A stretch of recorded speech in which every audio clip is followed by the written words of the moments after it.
श्री स्वामी समर्थ श्रोते हो, आपला नेहमीचाच आपुलकीचा प्रश्न, तुम्ही सर्व कसे आहात? आनंदात आहात ना? आनंदातच राहा आणि स्वामी समर्थ महाराजांची कृपा आशीर्वाद सदैव तुमच्यावरती असू द्या.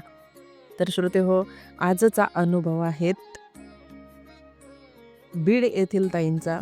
खूप सुंदर असा अनुभव आहे त्या ताईंचा आणि काय अनुभव आहे तो आपण चला ऐकूया. कृपाछत्र स्वामींचे असता काय उणे तेथे.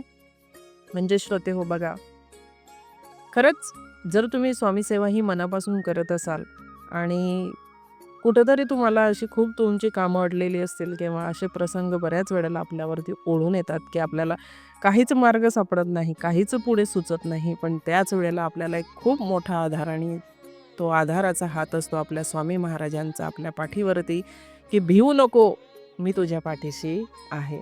तसाच काहीतरी ह्या ताईंचा अनुभव आहे, तर चला आपण तो ऐकूया. मी व माझे कुटुंब स्वामी समर्थ महाराजांची मनोभावे सेवा करतो आणि आजही करत आहोत. मी लहान असताना मला एका ओळखीच्या काकांनी सांगितले होते की कुठल्याही कामात, जीवनात कुठलाही अडथळा आला तर श्री स्वामी समर्थ हा क्षराक्षरी मंत्र, ह्या मंत्राचा जप करायचा आहे. त्यामुळे मी लहानपणापासूनच स्वामी समर्थ महाराजांच्या जपाचे संस्कार माझ्यावरती झाले आणि पुढेही ते कायमस्वरूपी माझ्यासोबत अद्यापही आहेतच. तसेच वेगवेगळ्या ठिकाणी, वेगवेगळ्या मठामध्ये वेगवेगळ्या सेवा केल्या, त्याचे भाग्य तर मला मिळालेच, त्याच्या प्रचितीही मला आल्या. आणि हे सगळं करत असताना मी सेवा करतच होते आणि त्याच वेळेला माझ्या मिस्टरांनासुद्धा या सेवेचे भरपूर अनुभव आलेत आणि तेही या सेवेमध्ये उतरलेत. त्यांनीही भाग घेतला बऱ्याच गोष्टींमध्ये. काही दिवसांपूर्वी माझ्या पतींना अचानक ताप आला व तो वाढतच गेला. त्यानंतर रात्रभर त्यांना श्वास घेण्यात त्रास होऊ लागला व पोट खूप फुगत चालले होते. मी खूप घाबरले होते. आता पुढे काय करावं? तसंच डॉक्टरांचे सल्ला मी घेतलाच. डॉक्टरांकडे गेलो.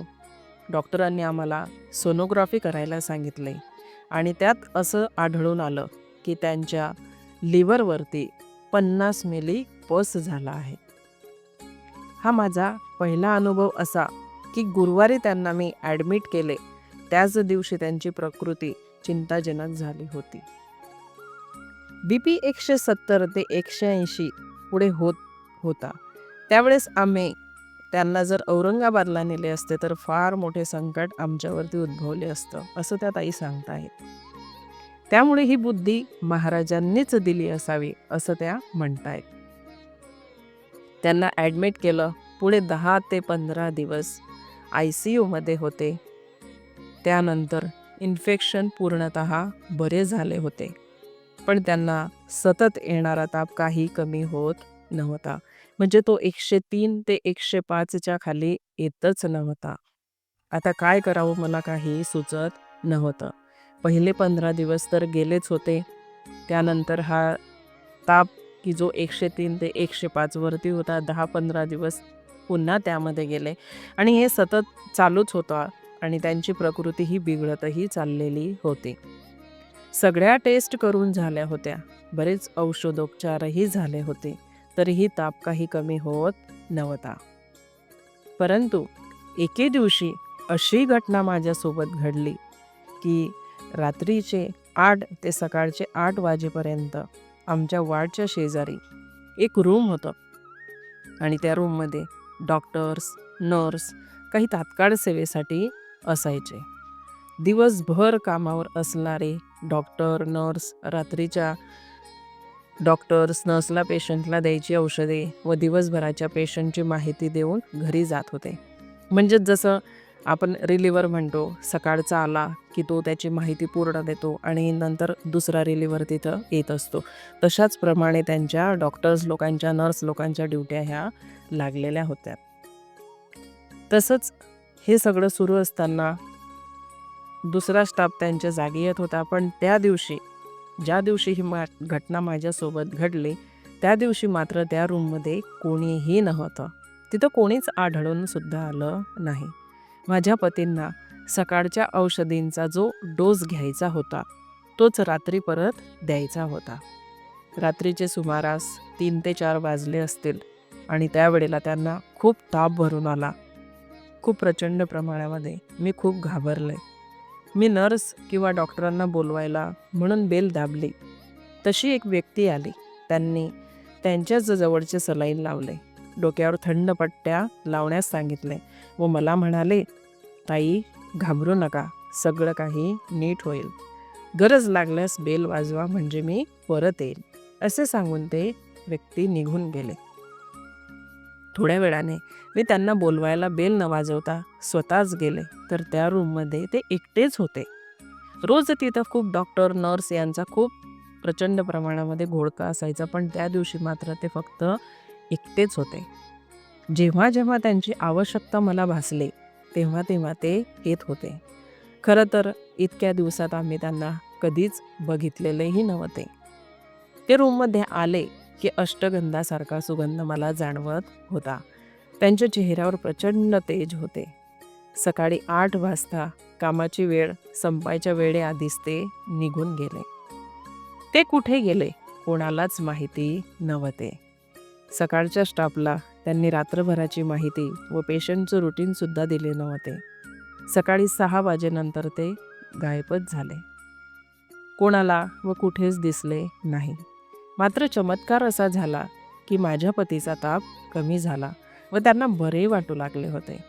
माझा तर विश्वासच बसला नाही की ते दुसरे तिसरे कोणी नसून साक्षात स्वामी समर्थ महाराजच त्या व्यक्तीच्या रूपात आले होते व त्यांनीच माझ्या पतीला जीवदान दिले. त्यानंतर काही दिवसानंतर माझ्या मिस्टरांची प्रकृती एकदम सुधारली व ते एकदम ठणठणीत बरे झाले. महाराजांची कृपा कशी होईल काही सांगता येत नाही. केव्हा कधी कोण कोणत्या रूपात येईल हे अजिबातच सांगता येत नाही असं त्या ताई सांगतात. आणि हे अनुभव आपणही घेत असतो. स्वामींचे सेवेकरी असलो की कोणत्या ना कोणत्या रूपाने ते आपल्याला नक्कीच मदत करतात. फक्त आपली सेवा, श्रद्धा व सर्वात मोठा विश्वास की काही झाले तरी माझे महाराज आपल्यासोबत आहेत.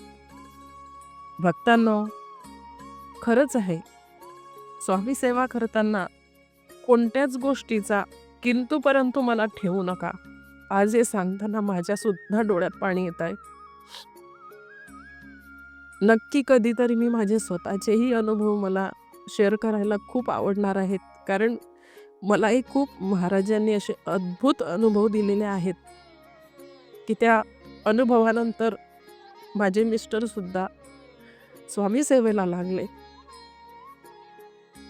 नक्कीच मला ज्या दिवशी स्वामी महाराज मला स्वतः सांगतील की आज तू तुझे अनुभव शेअर कर, त्या दिवशी मी नक्कीच ऑन कॅमेरासमोरून माझे अनुभव शेअर करणार आहेत.